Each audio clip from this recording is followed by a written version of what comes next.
Hey everybody, welcome to EmpireCV.tv, where you can find out all the happenings around Sacramento in the shop.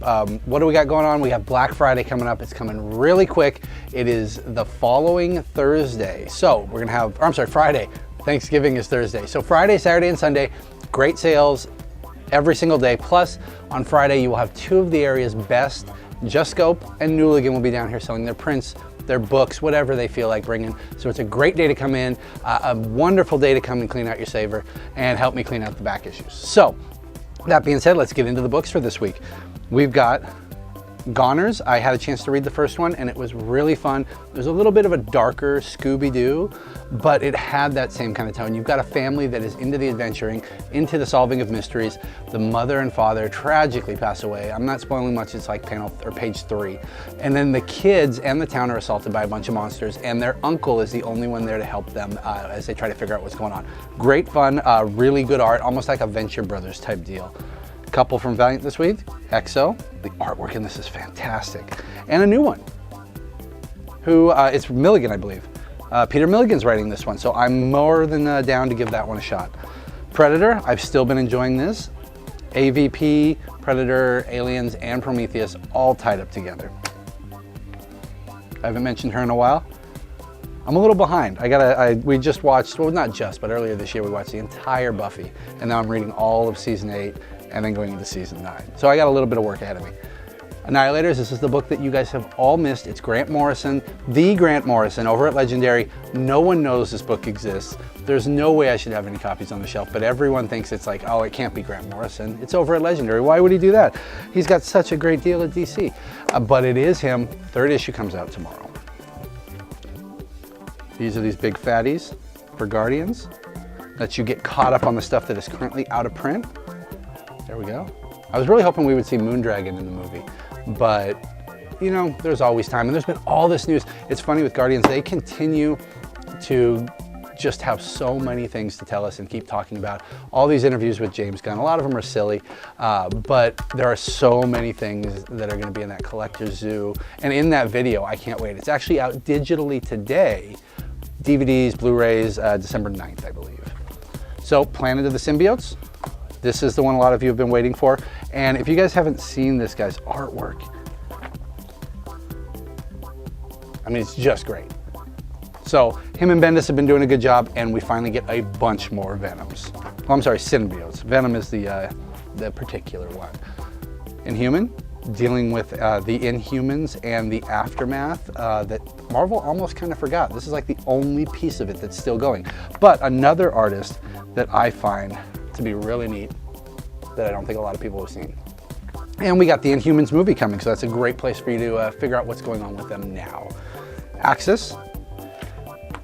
We've got Axis itself. This has been a lot of fun. It's been non-stop, coming out twice a month, so it just keeps hitting and hitting and hitting. I can't stress enough how important this is going to be to the Marvel Universe. New Avengers, in particular, out of Avengers and New Avengers, is going to be the most important book. But Avengers has been great because Sue Storm is working for S.H.I.E.L.D., leading a team trying to track down the Illuminati and her husband, Reed Richards. Moon Knight, been going great even though Warren Ellis left. So if you dropped off, you might want to consider giving the trade a shot or picking up the issues and giving the man a shot. Here is Spider-Woman. That was my copy, it's all right. He's looking at me like I did something wrong. Spider-Woman got a lot of attention for the wrong reasons with the Milo Manara cover, but here's to hoping that Jessica, the book itself is worth reading and not just the controversy. First one was fantastic. The totems are all being killed. A lot of them know what's going on. They're trying to gather everyone together. There is a world where Peter Parker never gave up the cosmic power that he got way back in the 90s. And that's the world that they're staying on as kind of a refuge while they're trying to figure out what to do with the family that's killing all the spiders. Batman 66, this is a big fat one. This is a comic adaptation of the script that never got made from the show when they were going to do Two-Face. So you finally get to see what they would have done had they been given the opportunity to do Two-Face in the 1966 show. Batman Eternal, things are not going so well for Batman or the city in general. We're starting to see some of the effects of that bleed over into some of the Batman books too, like Catwoman and things like that. So it's really kind of fun to see it actually happening. Batman is on Apocalypse. He's looking for his kid. Gonna go head to head with Calabac, and then there's a nice little reveal at the end of this. But Batman alone, well, no, he's not alone. He's got all the other people with him. He even brought Damian's dog to Apocalypse. Why not? Wonder Woman, you know what, we're gonna save that one. Godhead, this is it. This is where Highfather is finally going to get the life equation, and he's not the nice Highfather we knew in the previous 52. He's probably not going to use it for people's best interest. He is quite literally a god who cares for his people, cares for himself, and does what he wants with us. We're going to save that too because I had so much fun with it. Future's End, there's a new Firestorm. World's End, Earth 2 continues to get ripped apart by Darkseid's minions. So, I saved the, oh no, we're good. I got one other. This I'm really excited about, Jeff Lemire and Dodson. It's another Earth 1 book. All we've had previously is Batman and Superman. We finally have more teams on Earth 1, but what a fantastic team. Lemire and Dodson, that is gonna be a good read. But I saved one I'm very disappointed in and one I'm extremely excited about. We'll do the disappointment first.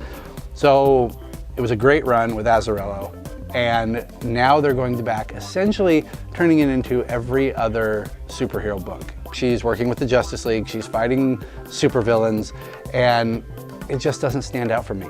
I really enjoyed what they did in that long story arc that took 3 years to resolve.